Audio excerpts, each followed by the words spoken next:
warriors, and welcome to another video. In today's video I want to share a recipe with you guys that actually helps fight depression and anxiety. I have tried it out myself and I can honestly tell you that it actually works.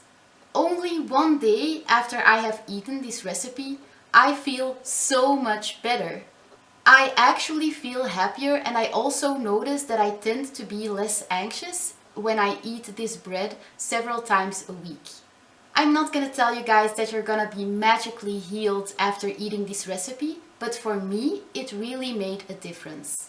It's also really good for your bowel movement. I eat this recipe whenever I'm constipated, and the next day the magic happens. I also feel less bloated when I eat this recipe, so I guess it's good for a lot of things.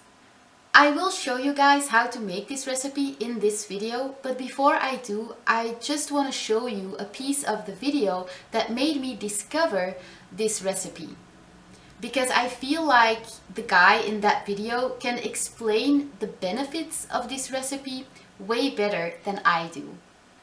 If you want to skip that part of the video, however, then just go look in the description box of this video, because I will mention the time there where the actual recipe of this video will start. So if you want to skip that part of the video and go straight to the actual recipe, then you can. So let's get into the video.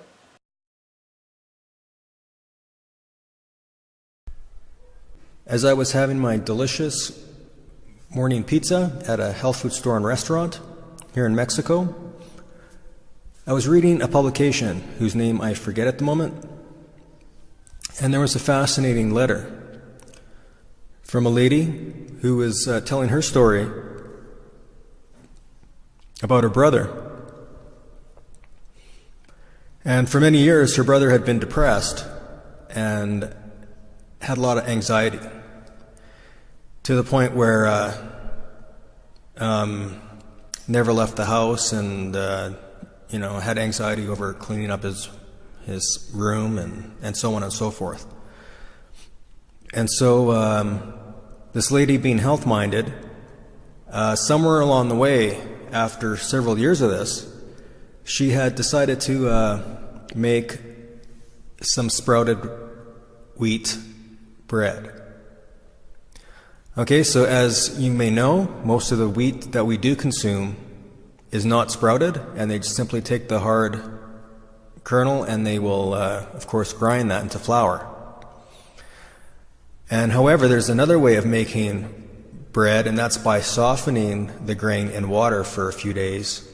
And this creates all sorts of chemical reactions inside the grain. And even better if you can use a slight salt water or even a clay water to do the soaking, then you will have even a richer, more nutrient-dense grain, basically. And so this lady decided one day to make this sprouted bread.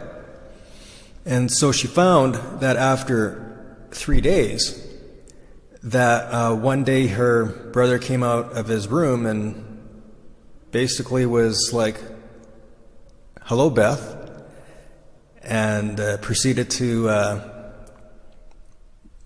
sweep the floor, which he'd never done before, and do a few chores, and was very calm, and that really surprised her. And so she noticed that his behavior seemed to change, and she had attributed it to the sprouting of the wheat or the grain. And she noticed his behavior continued to improve, and his depression totally lifted, and he was joking and smiling and laughing a lot. And she asked, one day she asked him, "What's so funny?" And he said, "I don't know, I just, I just feel good, basically." And so she also mentioned further on down her letter, she also mentions further on in her letter that when children are fed sprouted breads, that they will get along better with each other. And they won't be so grouchy and fidgety and hyperactive and all that. So I'm passing this on because this is totally fascinating to me, and if we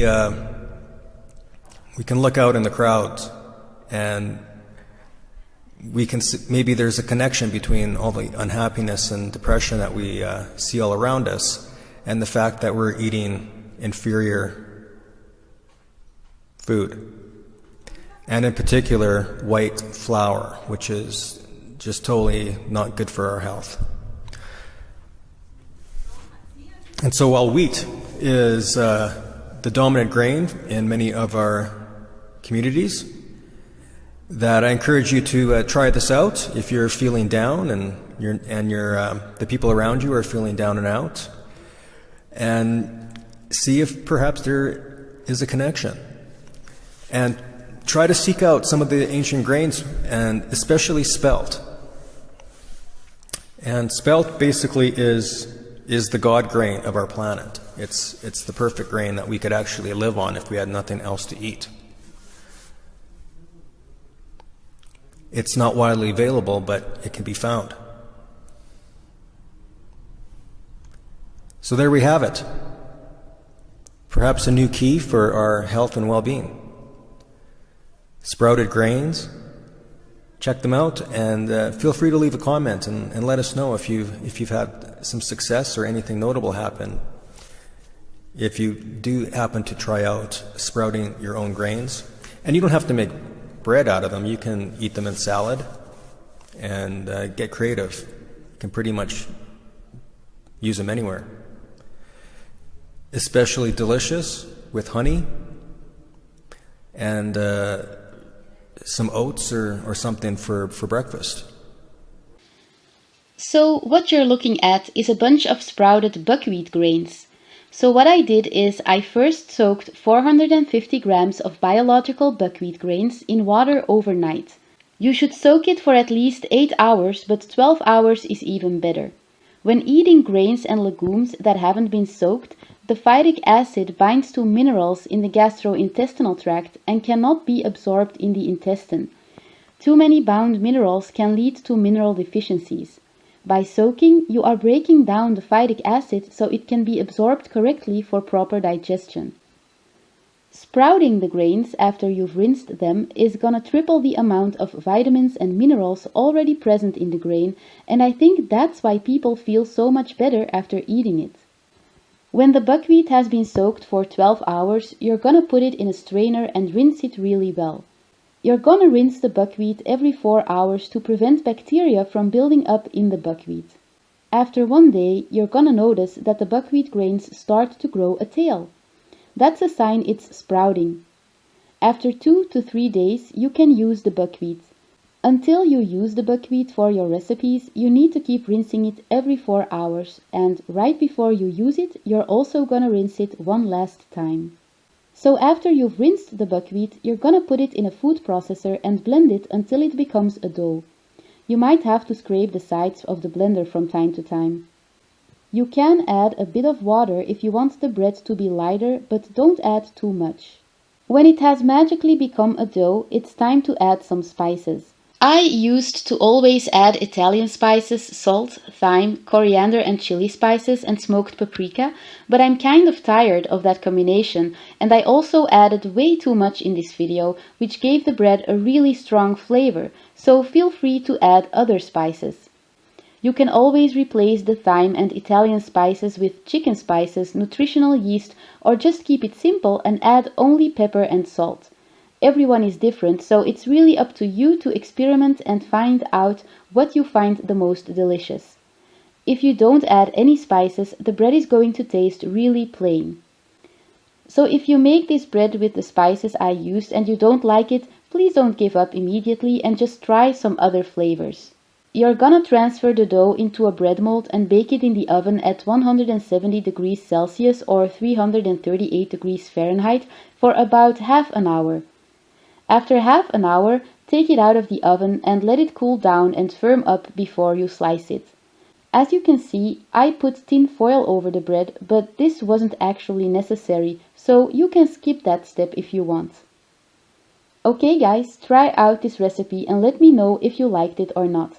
I will see you in the next video. Bye!